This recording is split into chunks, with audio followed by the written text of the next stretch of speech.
Bonjour à toutes et à tous. Eh bien, écoutez, je suis très heureuse de vous retrouver ici pour une nouvelle vidéo.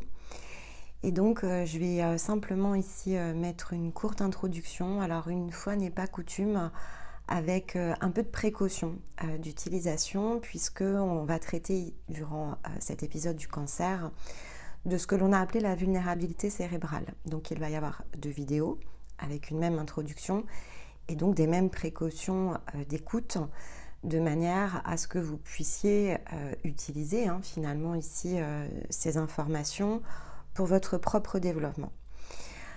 Par contre, le thème est un peu délicat parce qu'il est, alors il est d'une part complexe. On a essayé ici de faire évidemment les choses au mieux, mais c'est pas quelque chose de facile à expliquer en premier lieu.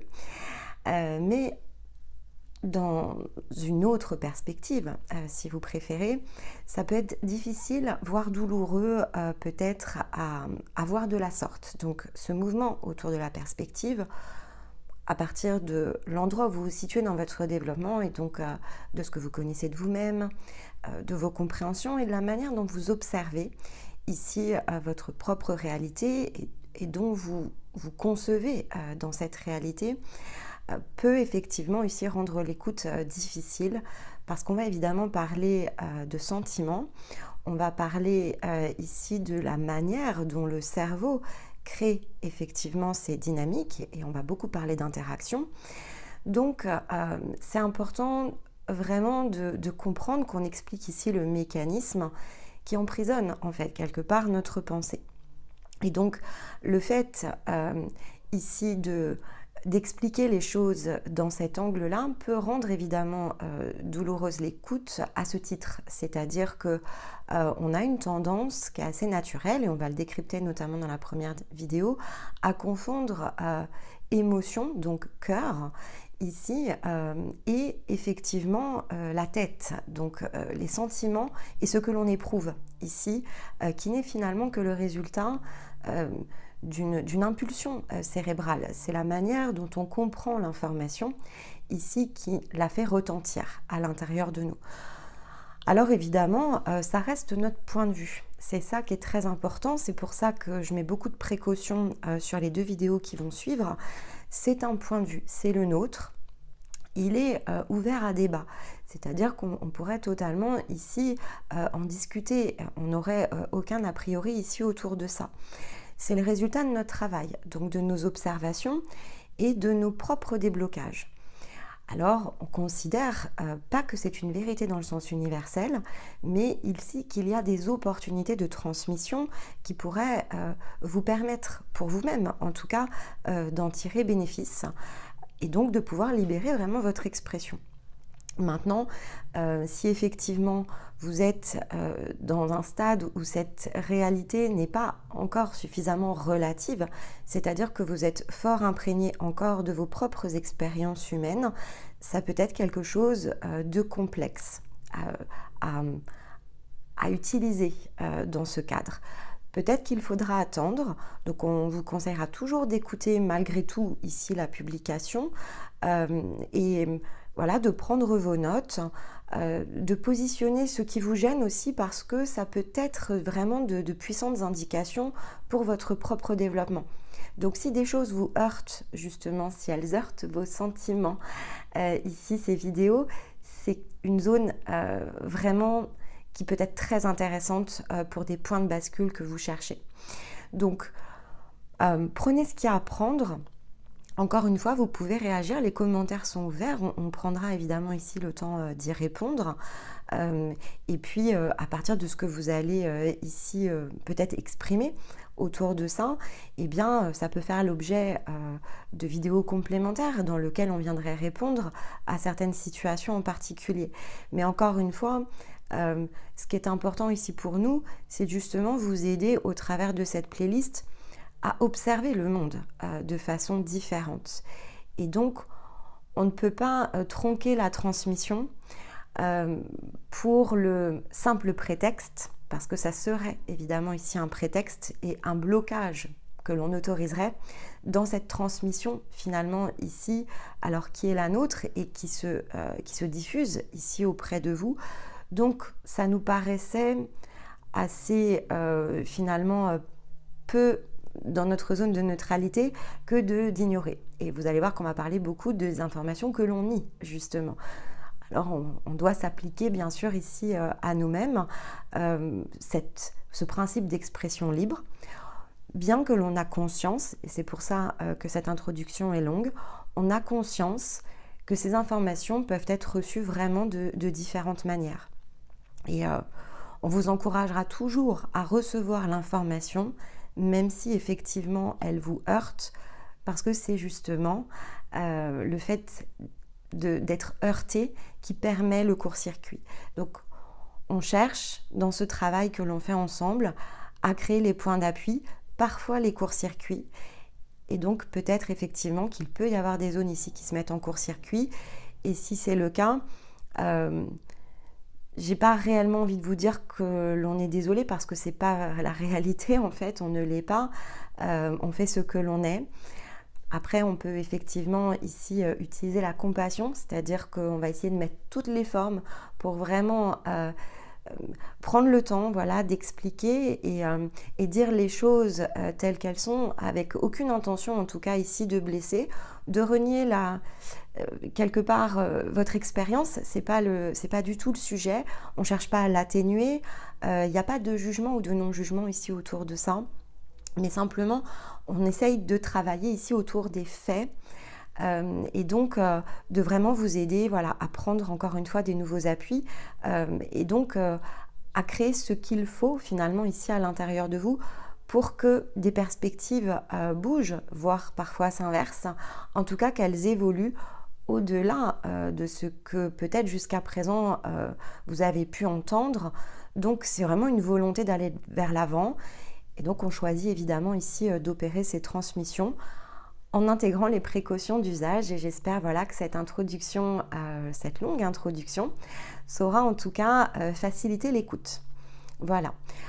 Alors ne redoutez pas l'écoute non plus, pour certains d'entre vous, vous êtes déjà ici dans des perspectives qui ont bougé, ça fera peut-être écho dans des situations vécues, ça aidera peut-être ici à justement stabiliser vos fondations, et peut-être que ça va faciliter la mise en mots au travers de cette discussion à partir de ce que de toute façon vous aviez déjà pressenti et dépassé. Donc ça va faciliter la traduction peut-être intérieure, mais comme on a un public ici qui est beaucoup plus large que les personnes que l'on accompagne de façon directe, c'était quand même important de le rappeler, voilà, tout simplement pour que chacun se sente à l'aise ici avec ses contenus. Voilà, et bien écoutez, je vous retrouve de fait ici dans quelques secondes pour démarrer le travail que l'on va opérer ensemble ici cette semaine. Alors on va commencer évidemment ici par créer le pont avec finalement la dernière publication autour de l'emprise, où effectivement on avait parlé ici du cœur et de la tête et de la différence qui souvent dans notre interprétation, dans le sens le plus physique, on a de la difficulté ici en tout cas on cherche à comprendre ce qui nous rend vulnérables, et on cherche d'ailleurs probablement, pour certains d'entre vous, à définir la vulnérabilité. Et ce qu'il faut comprendre, c'est que de façon purement physique, c'est pas le cœur ici qui est vulnérable, c'est vraiment la tête en fait, c'est vraiment le cerveau. Donc au-delà de la tête, dans le côté le plus symbolique que vont représenter les pensées, c'est le cerveau ici qui est vulnérable. C'est notre manière de comprendre le monde qui ne se réalise pas de façon pleinement naturelle avec le cœur en fait, ou avec le corps d'ailleurs. J'allais dire corps, bon, donc avec le corps ou avec le cœur. Et il y a quelque chose ici qui n'est pas un fonctionnement aligné, si vous préférez. Il y a une forme d'inversion, je vais le dire comme ça, c'est une forme vraiment d'inversion qui est très physique et qui est très propre ici à cette réalité. Donc cette interprétation, et donc si on comprend ça, en fait, si on comprend que ce n'est pas le cœur qui est vulnérable, mais que c'est le cerveau, que c'est notre manière d'interpréter les informations qui nous rend vulnérables, et certainement pas le cœur, donc les émotions ne créent pas ici de la vulnérabilité, c'est pas de cette manière-là que les choses sont conçues. On le champ émotionnel, ce que l'on vit, l'expérimentation qui se situe derrière, ne crée pas en réalité de douleur. C'est une interprétation de la douleur. C'est la manière dont notre cerveau traite l'information qui va créer de la douleur ou qui va créer d'ailleurs de la joie. Mais peu importe, rien ne passe ici par le cœur. Tout passe par la zone cérébrale. Et donc tout passe par notre compréhension ici du monde et cette inversion qui existe dans cette réalité. En fait, il y a une inversion qui est assez puissante et qui fait que quand bien même on arrive à comprendre ce que l'on ressent, il n'est pas forcément aussi simple que ça d'inverser nos mécanismes réactionnels. D'autant plus si on ne fait pas le pont ici avec cette zone justement cérébrale. Si on ne comprend pas que effectivement le cerveau alimente finalement ici cette zone de l'emprise, alors on va avoir une grande difficulté à créer le pont entre le cœur et la tête. Et donc c'est très mécanique, c'est très physique. Et c'est vraiment lié ici à cette réalité dans sa conception. Donc cette phrase, en fait, ce n'est pas le cerveau qui finalement dirige notre cœur, c'est justement une forme de barrière dans laquelle ici notre cœur va avoir de moins en moins d'espace ici pour s'exprimer. Et donc c'est ce cerveau qui est perméable, qui est vulnérable, et il est donc le problème autant qu'il n'est la solution. Donc ça c'est aussi essentiel. Si vous comprenez ça, si vous l'acceptez, de fait, si vous acceptez que finalement c'est par le changement que vous allez pouvoir quitter ce modèle et la manière dont ce cerveau est façonné, ça va vous aider grandement à pouvoir creuser, non pas uniquement en cherchant votre mécanisme de déverrouillage uniquement par l'intérieur, mais dans votre interprétation de cet intérieur vers l'extérieur. Et donc c'est cette porte, en fait, ce problème de reliance au départ, qui finalement maintient vraiment très puissamment l'emprise par rapport à la matière.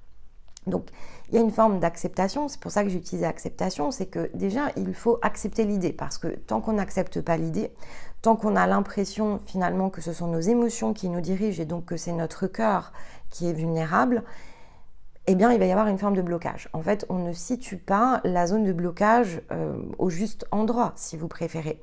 Et donc on va continuer à tourner autour de quelque chose que probablement on ne trouvera pas, tout simplement parce que ça n'existe pas à cet endroit-là. Et donc, cette conception de la réalité qui n'est finalement que issue de notre zone cérébrale, c'est la méthode quelque part. C'est pour ça que ça crée le problème, parce que c'est la méthode qui permet de façonner ce qui correspond à ce plan, autant que ce n'est la solution pour changer la manière dont est façonné ce plan. Donc, il n'y a pas de fatalité dans ce qui se produit, évidemment, ici dans vos situations de vie. Il n'y a pas non plus de fatalité dans le simple fait que finalement cette emprise restera omniprésente tout simplement parce qu'on a un cerveau. C'est simplement, à ce stade-là en tout cas, le fait de l'accepter comme un état de fait et non pas comme une fatalité ou comme une forme d'obligation qui va créer l'ouverture. Parce que si c'est de cette manière-là finalement que les choses se conçoivent, si c'est à partir de notre zone cérébrale, le simple fait de comprendre ce fonctionnement est quelque chose qui va justement permettre de créer des ouvertures et de créer des changements. Et donc, on ne peut pas jouer contre nos propres sentiments ou contre nos propres émotions.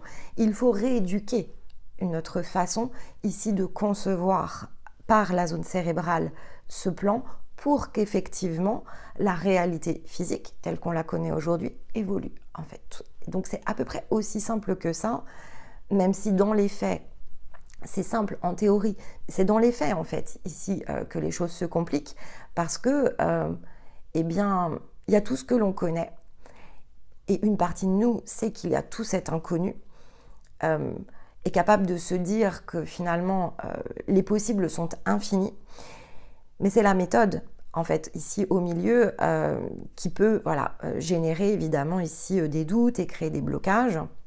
Et donc, il y a toute une rééducation, bien sûr, ici, dans notre manière de réfléchir, dans notre manière de concevoir, donc de penser.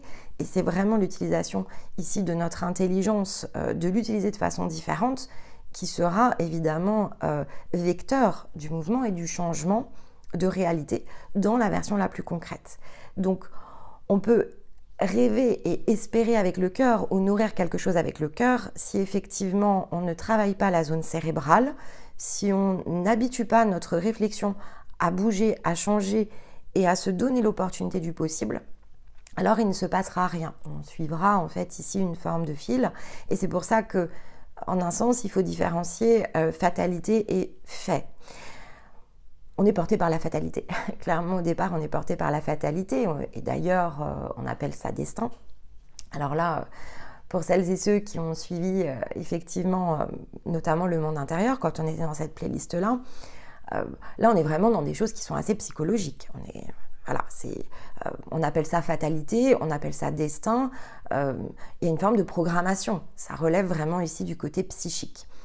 Donc, étymologiquement, la fatalité, c'est dérivé de fatalis, et donc il y a cette référence au fatal. C'est quelque chose qui est finalement qui nous renvoie au côté prophétique, ici de la vie, au côté fixé, en fait, à la fixité, et donc finalement ce destin est rendu beaucoup plus funeste qu'il ne pourrait l'être dans d'autres circonstances.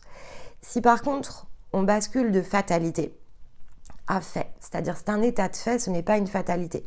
On a la capacité, si on comprend comment fonctionne ici notre propre mode de réflexion, donc notre cerveau, si on se dompte de ce point de vue-là, alors on va pouvoir utiliser des faits, donc des actions. On va pouvoir comprendre que ce sont ces faits qui forment et exécutent ce qui existe. Et donc ce n'est en rien une fatalité, il suffit ici de créer d'autres informations. Il suffit d'utiliser d'autres mécanismes, il suffit d'agir finalement ici différemment pour que cette fixité qui existe avec le côté fataliste, que souvent notre réflexion va avoir, devienne quelque chose au contraire qui s'ouvre. Donc, à partir du moment où quelque chose existe et rendu visible, cela peut être pris en charge. Si finalement on nie cette possibilité, donc si finalement on préfère être dans la fatalité que dans l'état de fait, on va refuser la croissance. Si on se dit, les choses, elles ont toujours été comme ça, j'ai toujours réagi de cette manière-là, ou le monde, il est ce qu'il est, et en fait, on n'y peut rien, alors on refuse, finalement, ici, de s'ouvrir à la croissance, et on ne peut rien permettre, ici, de nouveau, de se produire. Le cerveau, c'est celui qui permet de concevoir la réalité. Donc, elle existe, cette réalité, d'une part, parce qu'elle est observée, et qu'elle est observable. Donc, quel que soit le point de vue, à partir du moment où on observe quelque chose, que l'on soit l'observateur ou celui qui est observé, en fait, ça ne change rien. Ça n'existe que pour cette raison-là. Et pour prouver finalement ici ce fait, justement, il suffit de faire état de ce qui se passe la nuit, par exemple, dans notre sommeil. Lorsque nos yeux sont fermés et que l'on s'endort, cette réalité, elle n'existe plus. Elle n'existe que parce que nos yeux s'ouvrent et donc que notre cerveau, certes, qui ne s'arrête pas la nuit, mais qui est au repos, dans lesquelles les zones cognitives agissent de façon très différente, d'ailleurs on n'utilise pas les mêmes zones du cerveau la nuit, eh bien, nous permet vraiment d'accepter justement ici ce fait que finalement ce qui existe autour de nous et la manière dont cela existe n'est que le produit finalement de notre propre perception et n'est que le produit de ce que l'on accepte de concevoir, de ce que l'on accepte ici de créer ou au contraire ce que l'on nie, ce que l'on renie et donc ce que l'on refuse ici d'intégrer dans les paramètres. Et lorsque l'on meurt d'ailleurs, que l'on quitte ce corps, il n'y a plus rien qui existe en fait, donc dans cette forme. Alors les autres évidemment vont se souvenir de nous dans cette forme, ils vont partager justement ici des souvenirs, alors il y a des photos, il y a tout ça maintenant, mais on fait vivre les ancêtres par ce que l'on raconte, mais autrement ils ne sont plus là. Donc ces souvenirs ne sont finalement que nos propres points de vue. Les histoires que l'on raconte autour de ça, c'est ce qui alimente finalement ici l'existence d'une personne passée, mais on ne peut plus la voir et donc à partir du moment où on ne la voit plus, elle n'existe plus dans notre réalité. Est-ce que ça sous-entend que c'est la fin? Bon, si vous m'écoutez, vous savez que ce n'est pas la réalité puisque effectivement notre énergie n'appartient pas à cette forme. On change de forme, c'est simplement ici une autre manière de concevoir les différents plans. Donc, cette existence, finalement, celle que l'on vit dans ce corps, n'existe que parce qu'on a cette observation. Et si on était coupé de tout et de tout le monde, en fait, on n'existerait même pas. Alors, on pourrait évidemment se voir, il y a probablement que oui, j'imagine. Mais bon, pour se voir, encore faut-il, ici, si on voulait voir notre visage, il faut qu'on se regarde devant un miroir. Sinon, on peut toucher évidemment notre visage, mais on ne sait pas à quoi il ressemble, puisqu'on ne le voit pas. Donc ça, c'est quelque chose, évidemment, qui est extrêmement important de comprendre, parce que, finalement, cette vulnérabilité ne se relie qu'à notre interprétation ici de la forme, de la réalité, de nos possibilités. Et donc, c'est vraiment le cœur névralgique de l'emprise. Alors, c'est le problème et en même temps, c'est la solution.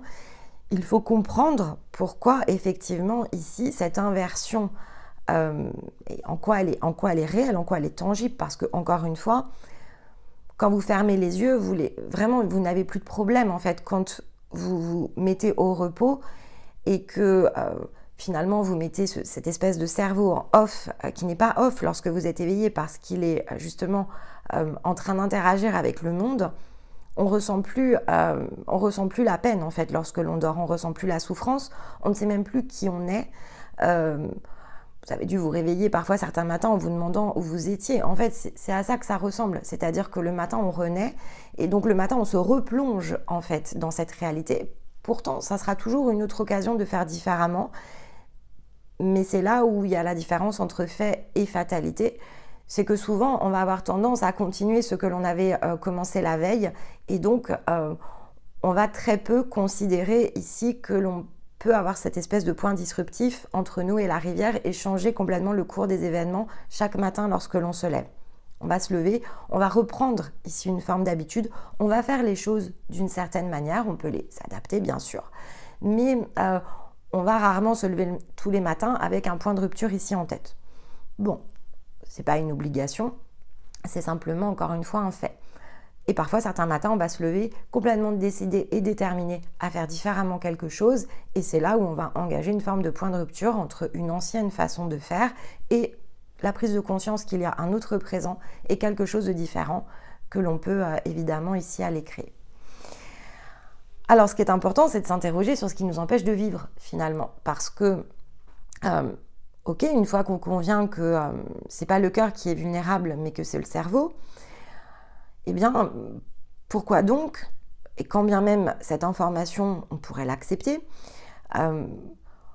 pourquoi on s'empêche ici de vivre différemment les choses? Et c'est là en fait où, ok, c'est un problème certes, mais il y a des solutions, et entre les deux, il y a des choses qui doivent se concilier, parce que finalement, le fait de s'empêcher de vivre, c'est majoritairement ce qui nous anime. Et tous ces faits, en fait, et tous ces événements et toutes ces interactions, elles sont nombreuses ici dans notre vie. Donc, elles vont nous offrir, finalement, dans cette existence, de nombreuses excuses pour, finalement, ne pas être en capacité d'imaginer que tous les possibles peuvent être réinventés. Donc, si en théorie, notre existence, c'est cette façon de conduire notre vie, elle pourrait être différente chaque matin. En réalité, c'est pas comme ça qu'on la conduit. Et donc, on a cette idée évidemment ici de scénario, de jeu d'interaction, mais aussi de projection, qui vient créer une forme de filtre et qui vient nous offrir la possibilité ici de créer les apprentissages qui vont permettre bien sûr ici à un moment donné de conduire un point de maturité et donc d'organiser dans notre propre existence les différents points de rupture qui vont nous permettre de créer ces avant-après. Mais dans l'intervalle, il y a tout un cheminement où effectivement, après tout, lorsque quelque chose nous semble être correct, et si tout va bien, on ne va pas forcément le voir comme un empêchement. Pourtant, tout, dans le fond, n'est qu'empêchement. En fait, en théorie, on peut tout expérimenter et le simple fait que l'on choisisse d'expérimenter une chose plutôt qu'une autre est déjà ici une forme d'empêchement. C'est simplement que ces conditionnements ne sont pas tous ici finalement des contraintes. Ils sont parfois nécessaires. On a besoin de développer justement ici notre pensée. Notre cerveau et notamment lorsque l'on commence notre existence dans ce corps, n'est pas mature. On l'a vu ici dans les étapes de croissance. Et donc, il faut bien effectivement ici apprendre les choses les unes après les autres. Donc, au départ, évidemment, ces conditions, cette appréciation de notre vie sous conditions reflète les choses que l'on doit pouvoir apprendre, développer, reflète aussi les challenges de notre existence. Et c'est ça qu'il faut évidemment aussi prendre en compte dans notre équation, c'est que finalement, tout est possible, et ça c'est en théorie, mais en réalité, à partir de notre propre expression, eh bien, nous avons des choses dans lesquelles nous devons impérativement travailler. Et c'est le principe ici de l'œuvre, donc on est tous différents, on a tous des points évidemment ici de similarité, mais notre expression est unique et dans chaque existence, en fait, elle choisit ici de conduire cette énergie, des choses en particulier, que l'on sera amené donc à considérer parfois comme des défis.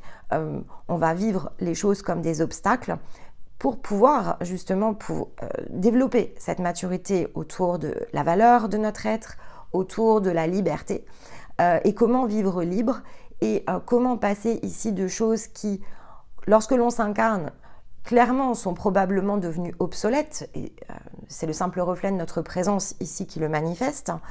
On vient pour se déployer, donc a priori, lorsque l'on arrive, ce déploiement n'est pas conduit.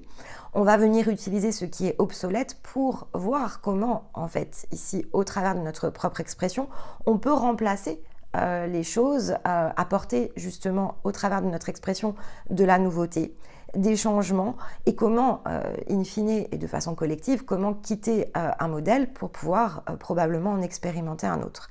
Mais donc, entre les deux, eh bien, il y a cette appréciation qui nous fait faire de nombreux demi-tours et qui fait que l'on va s'empêcher de vivre jusqu'à ce que l'on réussisse ici à le faire. Et donc, on va empêcher notre expression jusqu'à ce qu'on comprenne ce qu'elle est et donc dans la forme qu'on puisse la conduire. Donc, ces étapes de développement, on ne peut pas réellement les bypasser. Ça semblerait curieux parce que comment finalement dépasser les limites de notre propre conception du monde si on ne comprend pas comment il est conçu. Donc il faut comprendre finalement cette conception, comprendre ensuite ce que l'on est pour pouvoir se placer ici au centre. C'est globalement aussi simple que cela dans les faits et sur le papier. Et puis ça peut prendre de nombreuses existences bien sûr pour que cela puisse se réaliser. Dans celle-ci, je pense que si vous m'écoutez, c'est que vous vous êtes quelque part préparé dans d'autres pour pouvoir le faire tout simplement. Donc il y a aussi cette idée de ne pas quelque part considérer que cela n'est pas possible. Pourquoi ce rêve ici d'être libre et d'être complètement soi-même serait-il trop grand? Pourquoi finalement alors en faire quelque chose peut-être qui prendrait toute une éternité? Considérez en fait que l'éternité, vous l'avez déjà vécue et qu'ici, vous pouvez opérer différemment les choses et probablement beaucoup plus juste sur le plan collectif. C'est-à-dire que les conditions et les paramètres ici sont réunis pour créer effectivement collectivement un point de bascule. Ça, c'est une réalité. Après, c'est une question évidemment ici... alors d'une part de nombre sur le point collectif, mais c'est surtout la prise de responsabilité individuelle en fait ici qui compte au départ. Donc votre rêve n'est pas trop grand, vous avez la possibilité, c'est vraiment très facilité dans cette existence, de vivre votre expression, de vivre de fait ici ce que vous avez certainement caressé en rêve et qui peut devenir ici votre réalité. Et entre les deux, ce qui bloque finalement, eh bien cette vulnérabilité de votre cerveau fait partie vraiment de cet angle où se situe la majorité des blocages. Et si vous attaquez évidemment ici ce problème en allant chercher vos solutions, eh bien il est fort à parier que de façon pas forcément rapide sur le papier, parce que ça demande évidemment ici beaucoup d'efforts, on va y revenir, c'est d'ailleurs là où se situe le plus d'efforts, mais c'est pas trop grand en fait, c'est vraiment au-delà d'une possibilité, c'est quasiment un fait. C'est quasiment d'ores et déjà un fait à partir du moment où vous vous mettez en action vers vous-même, c'est déjà fait. Et ce que vous allez vivre dans l'intervalle n'est qu'une réalité décalée qui est en train de se remettre en ordre. Et donc il y aura évidemment du point de vue physique de l'effort et du temps à consacrer. mais ce n'est ici plus que finalement un chrono qui s'est lancé avec un début et une fin, un processus qui va vous permettre d'opérer effectivement un changement dans le mouvement entre celui de l'homme et de la femme qui marche sur Terre, celui qui jusqu'à présent a cherché à s'adapter, qui s'est probablement contenté de ce qu'il connaissait jusqu'à un certain point, parce que ça a créé évidemment ici un mouvement intérieur où vous avez choisi en fait d'aller plus loin.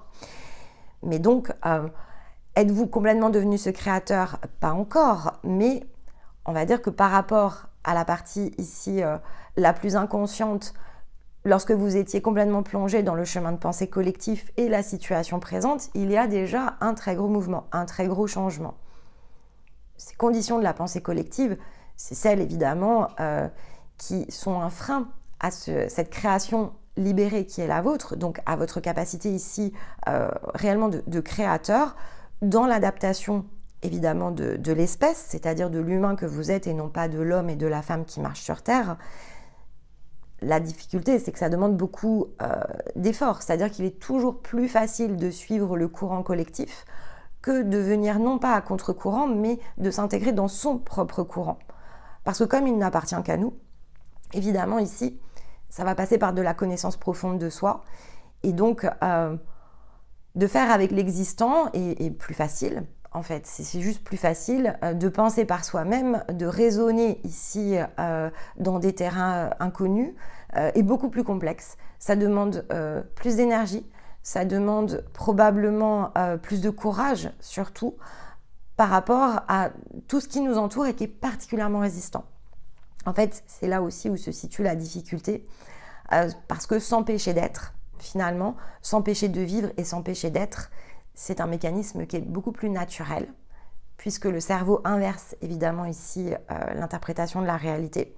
Donc c'est une tendance qui est beaucoup plus, alors qui est complètement présente évidemment, mais qui est beaucoup plus simple à mettre en place, même si on s'élève un petit peu, c'est beaucoup plus facile de rester dans quelque chose qui est complètement collectif, parce que tout autour de nous finalement, les autres vont pouvoir toujours confirmer ces impasses, que de venir se plonger dans autre chose, parce que là, en fait, il n'y aura probablement pas beaucoup de confirmation. Et donc, le cerveau a besoin ici de confirmer son chemin de pensée, et donc de s'auto-confirmer, de s'auto-valider, de faire confiance justement ici à son cœur et de le suivre. C'est quelque chose qui n'est pas tangible. Donc, c'est très difficile parce que finalement, ce cerveau, il est très habitué, et c'est pour ça qu'il est vulnérable, il est très habitué à trouver la confirmation dans ce qu'il observe. Et à partir du moment où il n'observe pas, justement, ici un point de rupture, qu'il ne voit pas quelque chose ici se manifester, il va facilement le nier. Ce que je ne connais pas, puisque je l'ignore dans la forme, eh bien, je vais considérer que c'est impossible. Et ça, c'est un chemin de pensée qui est programmé par défaut à l'intérieur de nous, puisqu'on se développe sur le principe du mimétisme, de l'empathie, mais pas que. Et donc, si effectivement on se caractérise et si on s'identifie, et ça c'est tout ce que l'on a déjà vu, donc je ne vais pas revenir dessus, mais cette identification, c'est vraiment celle qui construit le modèle, et parce qu'elle construit le modèle, on s'intègre dedans. C'est ce qui crée le costume, en fait. Et donc, pourquoi donc quitterions-nous des costumes qui sont pas toujours défavorables, et donc si on cherche le mieux-être, on va simplement ici modifier notre costume, mais ça reste un costume. Donc s'empêcher d'être, c'est quelque chose qui est extrêmement naturel. Empêcher notre expression aussi, ça aura des limites, mais cette limite en fait elle est plutôt programmée. C'est aussi pour ça que j'insiste, parce que encore une fois, sommes-nous tous programmés à s'empêcher d'être? La réponse est oui. Sommes-nous tous disponible et ouvert à ne plus le faire? La réponse n'est pas forcément oui. En tout cas, il y a toute une phase très précurseur autour de ça. C'est pour ça que je vous dis toujours, ça passe par vous. C'est-à-dire que si vous attendez confirmation que certaines choses peuvent exister parce que d'autres l'ont fait, vous allez pouvoir attendre longtemps. En revanche, si vous testez et si vous changez votre sens d'expérimentation, si vous vous reliez, on est dans le cancer, si vous vous reliez ici à vous-même, si vous choisissez de vous faire confiance et donc d'accepter que votre cœur finalement ne souffrira jamais. Votre tête pourra l'interpréter comme tel, mais il n'y a pas réellement de souffrance ici. Votre cœur ne le connaît pas. Votre cœur ne connaît que l'amour. Alors vous allez déjà créer ici une forme d'inversion à cette tendance naturelle qui n'existe que pour complexifier ici le jeu et surtout diminuer nos chances. Parce que, en fait, on va assez vite et très tôt dans notre existence, notamment voilà, par effet ici de pensée collective, on va travailler à relativiser. Et donc, votre pire ennemi, en fait, va être la relativisation. La relativité, la relativisation, je ne suis pas sûre, mais bon, en tout cas, le fait de relativiser, on va rester sur le verbe et sur l'action, puisque c'est le fait de définir quelque chose à partir de certaines conditions, c'est votre problème autant que ça va être votre solution. Relativiser, c'est imposer des cadres, en fait, c'est imposer des conditions. Alors, ce cadre peut être malsain, ou ce cadre peut être appuyé sur des fondations saines, peu importe. Ce qui compte finalement, c'est le fait que relativiser donne un cadre, donc donne une cage. Et on a besoin de ce périmètre de jeu, qu'il soit favorable ou défavorable. Là, on est dans le positif et dans le négatif. Donc, quand on est dans cette manière de relativiser, c'est que l'on cherche le plus et le moins. Donc, on n'est pas dans la neutralité. Et relativiser va être utile parce que jusqu'à un certain point, ça va être l'outil nécessaire pour éviter de se laisser envahir. Et notamment dans les émotions. Les émotions négatives, les angoisses, elles peuvent venir vraiment nous paralyser, elles peuvent nous empêcher d'avancer. Jusqu'à un certain point, et tant que l'on n'est pas justement dans cet apprentissage plein et complet de nos émotions, lorsqu'on n'est pas revenu à l'essence de cette transmission, mais ça vaut aussi pour la pensée, hein, le fait de relativiser, on l'a vraiment dans les deux côtés. On va relativiser, par exemple, notre souffrance. On va se dire, ok, bon, moi, je souffre, je me sens seule. Par exemple, je me sens seule, j'aimerais bien trouver un compagnon de vie. Ou je viens de me séparer et je ressens beaucoup de souffrance parce que, eh bien, je ressens le manque ici d'une personne. On va relativiser dans ces moments-là en se disant, bon, bah ok, mais j'ai 2 bras, 2 jambes, donc bon, en fait, j'ai l'existence encore devant moi. Donc, c'est utile. Ça va nous éviter justement de rester fixés et paralysés dans quelque chose que l'on ressent possiblement être injuste ou dans quelque chose que l'on voudrait ne pas voir s'opérer ici de cette manière-là. Lorsque par exemple on est dans un point de rupture dans une relation sentimentale, eh bien on va avoir besoin de relativiser en se disant bon, finalement j'ai vécu par exemple une histoire malgré tout, donc ok, elle se termine peut-être pas très bien, j'aurais préféré qu'elle se termine autrement. Mais à ce moment-là, je vais passer du choc qui peut être un peu traumatique ici de la séparation à quelque chose où je vais utiliser justement ici mon cerveau pour remettre de l'ordre en fait, pour essayer vraiment de me dire ok, allez, il faut vraiment pas que je reste dans cet émotionnel, c'est trop négatif, ça m'envahit.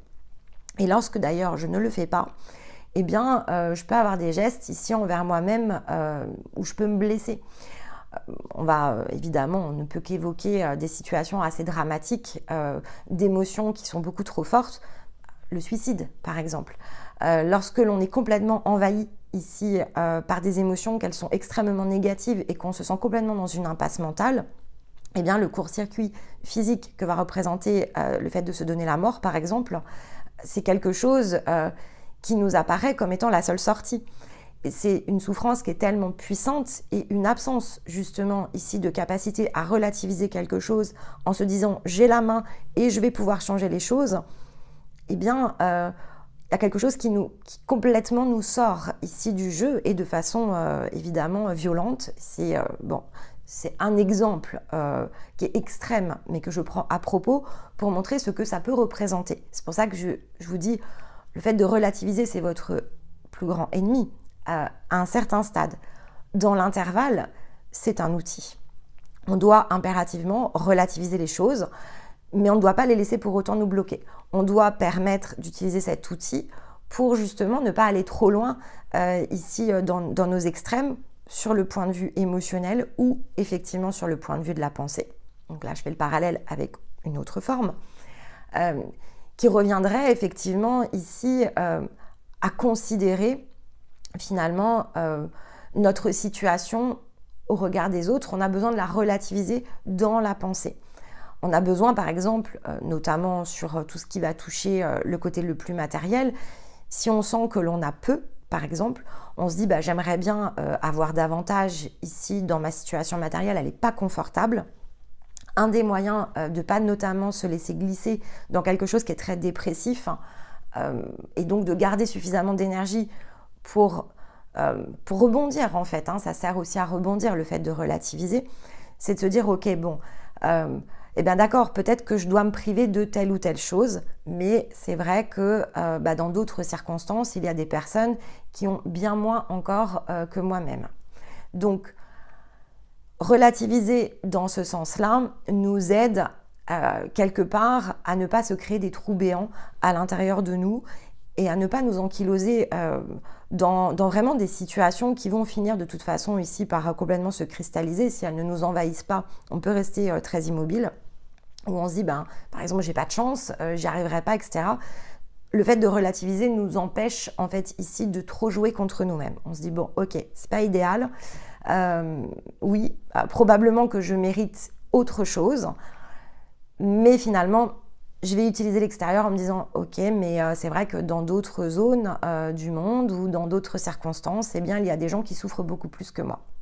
Donc utiliser l'empathie et le fait de relativiser pour pouvoir justement revenir dans quelque chose qui n'est pas aussi extrême que de s'y laisser glisser, c'est quelque chose qui est utile. En revanche, ça va être de fait le verre ici à moitié plein et à moitié vide. Parfois, on va le regarder à moitié vide, parfois, on va le regarder ici à moitié plein. Mais en règle générale, on va se dire, bon, c'est pas si mal que ça. Sauf que c'est là où se situe évidemment ici le piège. Le c'est pas si mal que ça doit pas devenir une excuse. C'est-à-dire que ça doit pouvoir être un soutien au moment où on en a besoin. Donc, pour ne pas que quelque chose s'effondre, on a besoin de reprendre la main. Et donc, un effondrement émotionnel, le fait de relativiser, c'est essentiel. C'est le point d'appui. C'est ce qui fait qu'on ne va pas aller ici dans un acte extrême. La même chose par rapport ici à une situation sur le plan matériel. Le simple fait de revenir aux besoins primaires, c'est très important parce que si on ne le fait pas, effectivement, on va agir ici contre soi, notamment dans l'estime, on va ressentir de l'impuissance, on va se figer, on va complètement ici se paralyser dans notre capacité à faire. Et donc, le fait de relativiser pour ne pas se paralyser ou pour ne pas se laisser glisser, donc vraiment dans le soutien, c'est essentiel. C'est finalement notre propre système ici, on va dire, d'auto-soutien. Et lorsqu'effectivement, on n'a pas la possibilité de le faire soi-même, c'est vrai que d'aller dialoguer avec quelqu'un qui nous aide et justement qui nous soutient pour relativiser les choses, notamment si on arrive à les entendre, ça va être difficile. Alors, on revient dans la différence entre l'aide et donc l'assistance ici dans une version plutôt ascendante, c'est-à-dire je prends l'ascendant sur quelqu'un, je lui montre finalement sa propre impuissance, ou le soutien. Tu ne vas pas t'effondrer. On revient aux besoins primaires. Donc parfois, on a besoin de quelqu'un ici pour créer cet espace parce qu'on n'arrive pas à le trouver soi-même. Et donc quand on est vraiment dans cet envahissement très émotionnel qui nous paralyse complètement ou qui nous dérègle dans les situations les plus extrêmes, voilà, être soutenu, c'est essentiel. Mais après, voilà, il ne doit pas y avoir de forme de substitution. Et une fois que ce soutien a eu lieu, le soutien, de toute façon, c'est temporaire. Et c'est pour ça que relativiser doit impérativement être temporaire. On ne pourra pas passer notre vie ici à relativiser. Autrement, on ne pourra pas produire, on ne pourra pas créer de l'orientation et de la croissance. Et c'est là où se situe effectivement la limite. C'est dans la croissance. Dès lors qu'on ne peut pas se placer dans la croissance, dès lors que cette croissance ne peut pas être créative, eh bien devenir, ou ne pas devenir de fait, va devenir une excuse. Et donc, si finalement j'ai un rêve et que je vais le trouver trop grand, je vais le relativiser, je vais dire bon, ok, mais en fait j'ai des responsabilités, ok, mais en fait je ne peux pas y aller parce que finalement, certes c'est mon rêve, mais les conditions ne sont pas réunies. Je vais utiliser le fait de relativiser pour en fait ici m'empêcher de vivre et limiter ma propre expression. Et c'est là où en fait je vais créer évidemment ici un point de rupture avec moi-même dans le temps, parce que finalement, ces rêves, s'ils sont les miens, c'est pour qu'ils puissent se manifester. Ils m'appartiennent, ils sont la voix de mon expression. Et donc, mon cœur, évidemment, ne va pas en être entaché, mais par contre, tout ce qui va toucher la zone émotionnelle dans le sens où je ne peux pas m'accomplir avec le temps, va beaucoup me blesser, ici, notamment physiquement. Parce qu'ici, on est vraiment dans le plan physique. On n'est pas dans un cœur, finalement, ici, qui va aller s'épuiser. Et pourtant, c'est l'impression que l'on en a. On a l'impression que le fait de ne pas réaliser nos rêves, en fait, ça diminue notre cœur. En fait, ce n'est pas une réalité. C'est simplement le fait que, évidemment, on va faire des associations, donc des nouveaux chemins de pensée autour de ce qui semble être un obstacle. Et donc, on va venir systématiquement ici se confirmer. Et avec le temps, on va se blesser parce qu'on va complètement ici se diviser de nous-mêmes. Et donc, on s'incarne, on existe pour effectivement pouvoir se réaliser. À partir du moment où on utilise la relativité de notre pensée pour justement s'empêcher de faire les choses, alors là, on commence à jouer évidemment contre nous-mêmes.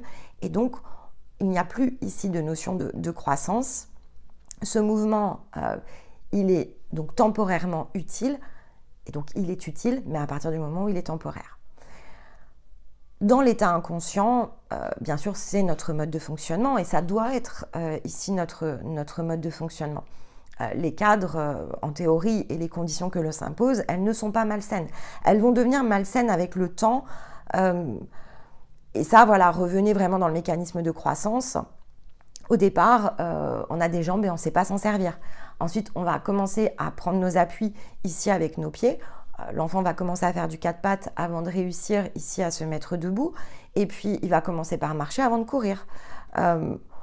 Pareil pour le langage, on va émettre des sons, on va babiller avant de commencer ici à pouvoir formuler des mots, puis à construire des phrases, développer notre langage, enrichir notre vocabulaire. Donc en fait, tout se construit ici de cette manière-là, aussi bien notre développement dans le sens le plus physique que évidemment ici le développement de pensée. Donc c'est exactement le même principe. Ce qui compte, c'est le fait que ça doit être un stade. Et donc, je reprends l'exemple de l'enfant. Évidemment, si on avait passé notre vie à faire du 4 pattes, il y aurait eu un problème, en fait. Et donc, cette mobilité, elle doit pouvoir évoluer. Le langage doit pouvoir évoluer. Eh bien, votre pensée, ici, elle doit pouvoir évoluer. Donc, les cadres ne sont pas malsains. Ils apportent ce dont on a besoin. Et évidemment, avec leur lot d'interprétations ici, dans le positif comme dans le négatif. Donc on va vivre des choses difficiles parce qu'on a besoin de créer ici un cadre autour de ça. On va vivre des choses agréables parce qu'on a besoin évidemment ici de ce type d'expérience. En fait, on a besoin d'un ensemble. On construit ici nos paramètres et ces expérimentations, elles vont donc nous permettre, comme on l'a fait pour la marche, comme on l'a fait pour le langage, elles doivent nous permettre ici d'atteindre le point où on va pouvoir utiliser ces outils dans le juste niveau de maturité pour pouvoir justement remplacer notre modèle de pensée qui, lorsqu'il est devenu obsolète, va pouvoir ici se transformer. Alors, pourquoi on utilise le fait de relativiser? Eh bien, c'est étymologique, hein, toujours le même principe. Relativiser fait partie ici de la racine de relatif, donc qui est relatio en latin et qui signifie donc relation. Donc nos interactions et la manière évidemment dont on interagit avec le monde, dont on se construit aussi bien du point de vue purement physique que du point de vue cérébral, sont des mécanismes de croissance. Et donc on va produire ici des événements grâce aux relations, donc des faits.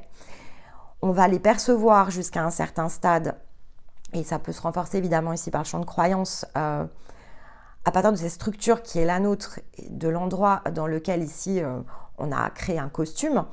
Ça peut être évidemment des choses qui vont relever de ce que l'on va percevoir comme des fatalités, parce que c'est ce qui va nous permettre de créer des formes d'obligation jusqu'à ce qu'on monte ici notre niveau de maturité, notre niveau de compréhension, donc de nous-mêmes évidemment, jusqu'à ce qu'on sente ces décalages.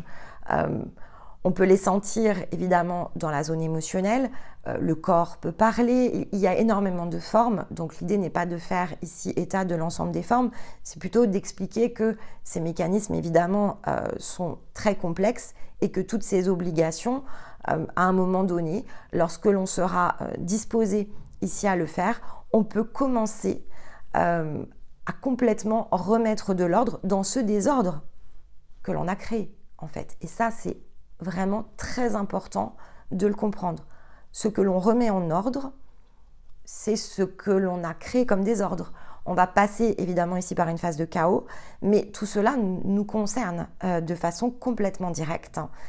Et donc ces relations ont été le moyen de le faire, mais les autres ne seront jamais évidemment ici en responsabilité face à ce qu'il nous fallait vivre, expérimenter. Et j'ai envie de dire, même lorsque c'est très douloureux, vraiment comprenez-le. Alors, il y a des schémas de vie qui sont extrêmement difficiles. Sont-ils pour nous ou sont-ils pour la personne qui les vit? Ça, voilà, encore une fois, ce sont des formes qui sont beaucoup trop complexes. On l'abordera, mais c'est très difficile de l'aborder lorsque l'on décrit le mécanisme. Mais c'est vrai que il y a une forme de contrepoids parce que lorsque l'on est dans des choses qui sont extrêmement violentes, extrêmement puissantes, auxquelles on assiste ou que l'on vit, il y a évidemment ici cette zone émotionnelle qui fait que l'on ne peut pas entendre ce genre de message. Et c'est complètement logique. Mais c'est pour ça que, effectivement, il faut comprendre comment cela fonctionne parce que, en même temps, quelque chose qui est traumatisant ne doit pas rester ici dans une forme de fixité. On doit pouvoir dépasser ce mécanisme extrêmement traumatique parce que autrement, c'est celui qui nous empêchera de vivre. Et donc, il est important, quel que soit le niveau de difficulté, de ne jamais s'empêcher de vivre. Cette existence, elle est extrêmement précieuse. Et plus on va comprendre ici que finalement, certes, on a pu vivre ici des choses extrêmement complexes, et pour certains d'entre vous, je le sais très bien, ça a été très très douloureux, mais finalement, il ne faut pas rester dans le côté relativisé, ça a été utile, maintenant il va falloir ne plus s'empêcher de vivre. Et c'est ça, en fait, ici, qui est essentiel. Ce que vous tirerez lorsque vous aurez dépassé cette barrière sera aussi essentiel dans la transmission. Et donc, des scénarios que l'on a choisis qui sont extrêmement douloureux font de nous, non pas des personnes qui vont sauver les autres, c'est pas du tout ça, en fait.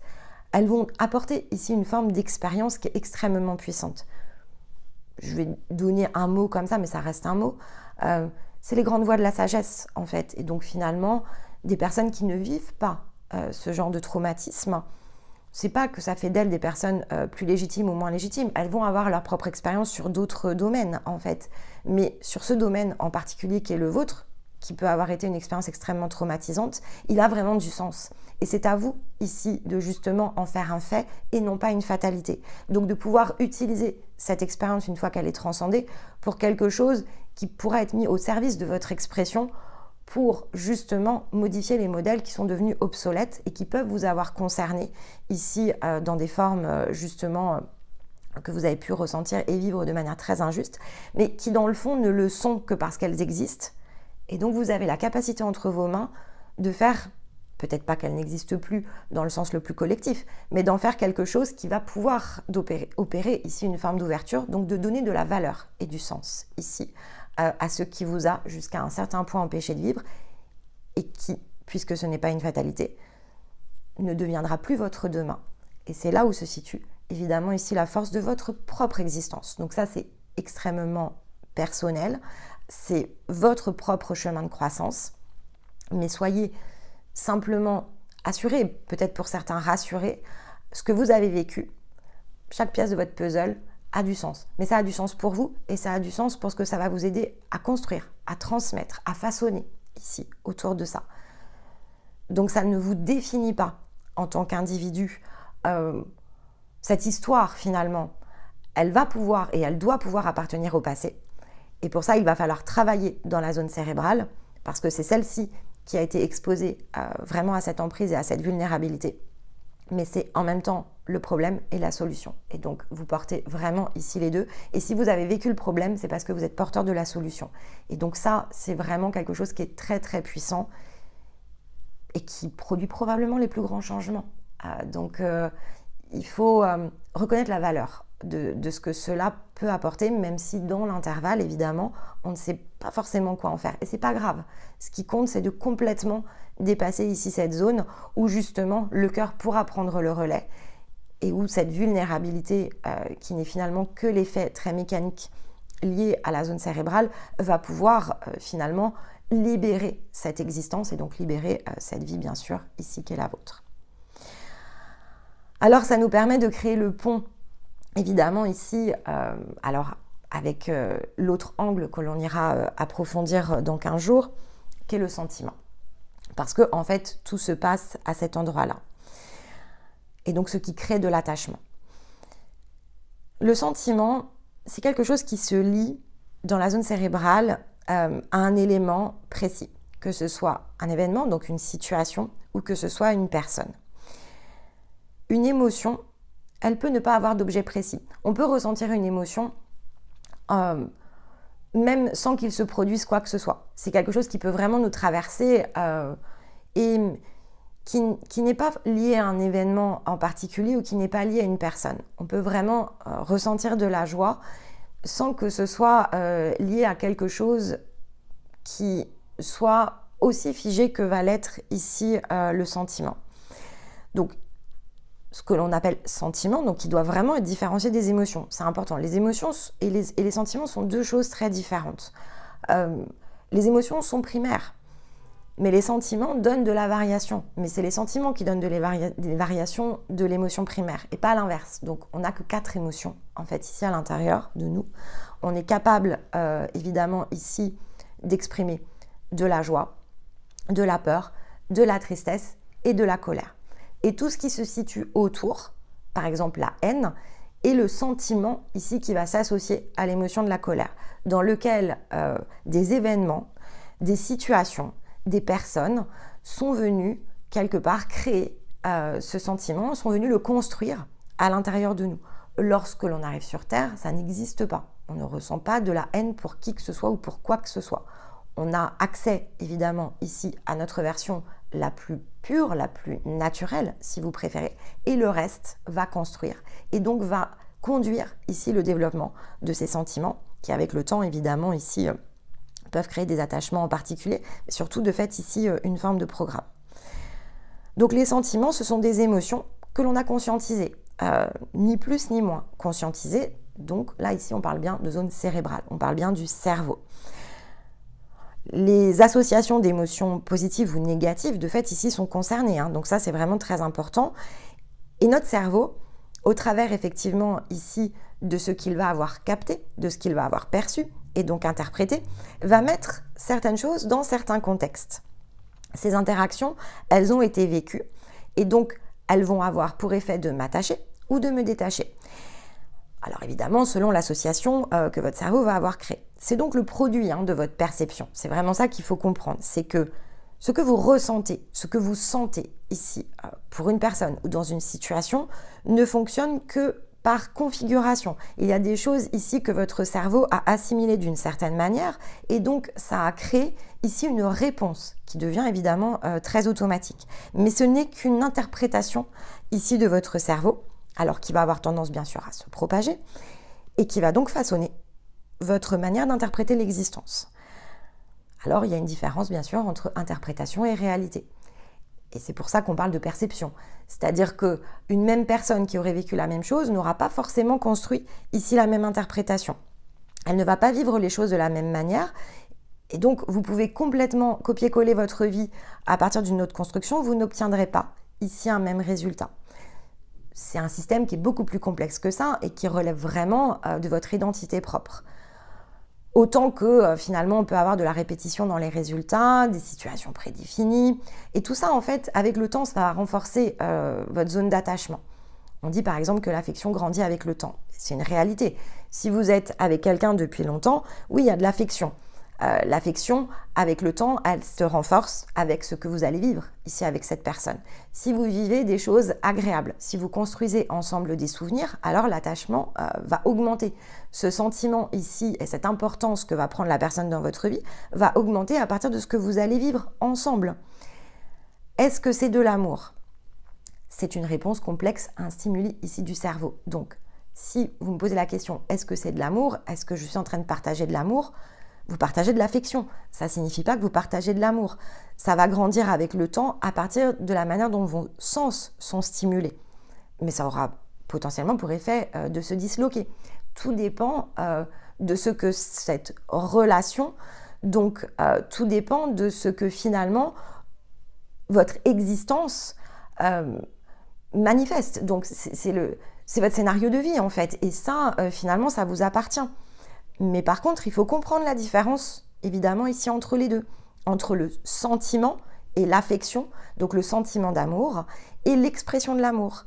Ce sont deux mécanismes différents et il faut s'interroger ici autour de ça. Parce que si vous faites les choses, évidemment, ici par habitude, est-ce que ça signifie que profondément, vous partagez de l'amour avec cette personne? Pas forcément. Alors, est-ce que vous êtes dans quelque chose qui est obsolète ou est-ce que vous êtes dans quelque chose, au contraire, qui peut générer de la nouveauté? Est-ce que cette relation et l'importance que vous accordez à cette relation et à l'affection que vous portez à une personne en particulier ou à plusieurs, hein, peu importe, est-ce que c'est ce qui vous empêche de vivre? Est-ce que c'est une excuse? Est-ce que c'est ce qui vous permet de relativiser? Est-ce que c'est ce qui vous permet de justifier que vous n'êtes pas vous-même et que cette relation n'est pas authentique? Est-ce que finalement cette relation crée du blocage?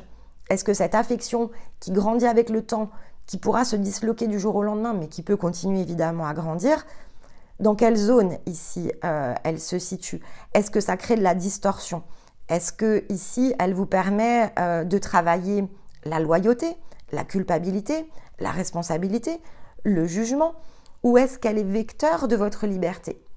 C'est cette information-là, en fait, ici qu'il va falloir aller chercher. Est-ce que votre interaction, elle est de cœur à cœur ou de tête à tête? Est-ce que vos choix d'interaction, finalement, sont réalisés avec le cœur ou avec la tête? Est-ce que ça vous aide à paraître ou est-ce que ça soutient votre être? Est-ce que ça vous permet de relativiser ou est-ce qu'effectivement, ça vous rend libre? Est-ce que ça confirme le jeu de l'homme ou de la femme ou est-ce qu'effectivement, ça vous pousse dans votre capacité de création? Ce n'est pas le cœur qui est vulnérable, c'est le cerveau, c'est la tête. Aucun cœur ne se brise, jamais. Votre cœur, il ne sera jamais brisé, il ne l'a jamais été. Votre ego peut avoir été ici attaqué. Vous avez pu vivre un chagrin d'amour, par exemple. C'est un sentiment qui a été lié à un événement précis, qui a permis d'associer ici une émotion. Vous avez pu faire une expérimentation, un apprentissage. Ça a pu être très douloureux, vous avez fait l'apprentissage de la souffrance. Mais est-ce que c'est pas pour mieux apprécier un autre type de relation? Est-ce que vous aviez besoin d'en passer par là pour pouvoir découvrir autre chose? Aucun cœur ne se brise. Il n'y a que les miroirs ici qui se brisent. Et donc, ces émotions que l'on conscientise par l'intermédiaire ici de notre cerveau, il y a un moment pour qu'elles nous aident ici à être en croissance, à grandir, à comprendre le monde, la manière dont il est conçu. On en a besoin parce que finalement on est tous plongés dans un chemin de pensée collectif. Donc si on veut pouvoir ici créer de la nouveauté, si on veut pouvoir que les choses changent, bougent et se structurent différemment, il faut en passer par là. Il faut vivre un chagrin d'amour pour apprécier ici l'amour dans cette version plus grande, plus mature, le partage. Il faut s'attacher ici à une personne et sentir quelque chose qui se disloque pour comprendre à quel point ce que l'on peut faire avec les autres et les interactions, la manière dont elles peuvent porter et nous porter aussi dans notre énergie, nous aider à être en expansion, ont de la valeur. Et on a vraiment besoin de créer ici, puisque ce monde, finalement, on l'a sous nos yeux, on a besoin de créer les différences pour les comprendre. Et donc, on a besoin pour ça de passer par certaines expériences. Mais après, lorsque l'on monte effectivement en maturité, alors ça demande plus d'efforts. Et puis ça demande évidemment du courage pour s'interroger sur cette interaction et visiter ici notre champ relationnel. Sommes-nous dans une interaction de cœur à cœur ou de tête à tête? Qu'est-ce que nous avons construit ici autour de ça? Au moins pour que cela ne soit plus une fatalité et que cela devienne un fait. Parce qu'à partir du moment où effectivement quelque chose existe, a été rendu tangible et donc n'est pas nié, ça peut être pris en charge. Et donc, si cela résulte d'un blocage et que vous le voyez, que vous le mettez ici finalement en relief, du moment où vous le voyez, c'est parce que vous êtes prêt ici à débloquer les choses. Alors peut-être pas du jour au lendemain, ça peut nécessiter ici de trouver des solutions pour que les choses puissent se créer, pour que finalement elles puissent se restructurer. Mais sans prise de conscience, effectivement, on va rester dans des sentiments, donc on va rester dans ce que ces émotions et ces expérimentations ont permis à notre cerveau donc de comprendre et donc ont permis de limiter dans notre conception du monde. Et donc on va forcément rester dans quelque chose qui n'est pas complètement dépassé, qui quelque part est issu de fondations qui sont devenues obsolètes. Parce que le simple fait ici de chercher à se développer fait qu'on a de nombreuses choses évidemment ici qui sont obsolètes à l'intérieur de nous et elles ont besoin de se révéler les unes après les autres pour qu'on puisse effectivement ici travailler à relier le cœur et la tête. Donc cette vulnérabilité de notre cerveau, que le cœur puisse aider finalement ici notre tête à sortir de cette zone la plus vulnérable et que l'on puisse évidemment ici travailler à créer et non plus à suivre ce qui existe déjà, que notre expression puisse se révéler. Et donc tout va dépendre évidemment de la valeur quelque part que l'on accorde à nous-mêmes et à notre propre liberté. Qu'est-ce qui est effectivement plus important pour chacun dans ce stade concerne votre niveau de croissance. Si vous ressentez le besoin de rester dans la loyauté, dans la responsabilité, et donc potentiellement dans la culpabilité et le jugement, eh bien c'est qu'à ce moment-là, il y a d'autres choses certainement qui doivent être expérimentées, testées, compris. Vous allez avoir besoin de changer aussi cette façon peut-être de conscientiser. Ces émotions, elles vont pouvoir évoluer, mais sommes-nous à un point de rupture avec certains de nos environnements? Eh bien ça se produit lorsque l'on est prêt effectivement à créer autre chose. Et donc il y a tout un temps entre la prise de conscience et le moment où l'on est prêt à créer. Et donc, lorsque l'on est en phase de transition, la précipitation n'est jamais quelque chose, évidemment, ici, qu'il faut utiliser. Il faut utiliser notre propre énergie, donc notre cœur. Et tant qu'on est dans l'incertitude ici autour de ça, eh bien, il va falloir travailler justement pour que, à cette sécurité où finalement, il se passera probablement un temps de développement, mais il y a ce moment où, en fait, lorsque l'on ressent effectivement le cœur, et que la tête est en mouvement pour ce qui doit être, c'est-à-dire le fait de faire, eh bien, on se passe de confirmation. On n'a plus besoin ici que l'on vienne lever nos doutes. Il n'y en a plus. On doit réussir aussi à les lever nous-mêmes. Et puis, dans l'intervalle, on peut chercher évidemment du soutien. Mais souvenez-vous vraiment ici de cette phrase. C'est pas le cœur qui est vulnérable, c'est le cerveau. Il n'y a rien à l'intérieur de vous ici qui est brisé, mais il y a les projections et les miroirs ici de notre cerveau. Et donc, il nous appartient de maîtriser aussi cet angle de nous. Ça demande de la force, ça demande du courage, ça demande du temps.